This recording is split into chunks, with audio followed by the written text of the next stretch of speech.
How do you deal with bushes and camo in War Thunder? If you've played War Thunder for any period of time, I'm sure you know that one of the hardest things to do in War Thunder is learning how to spot people. It's a skill that takes a very long time to develop and makes the game very frustrating when you don't have it. This frustration is only compounded when people use bushes or camo that happens to match up well with the map that they're on. Bushes can make people nearly impossible to see, and the right color camo can hide people very well on some maps. To combat this, I used to say to look for the smoke that vehicles make. However, I noticed a large problem with this, which is that a lot of things in War Thunder smoke ambiently. So if you're looking for smoke, it's hard to tell if you're looking at a vehicle or maybe just some structure that happens to be smoking.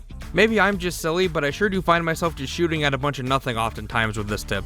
A better strategy I found is to scan for movement instead of smoke, as there is a lot of ambient smoke in War Thunder, but much less ambient movement.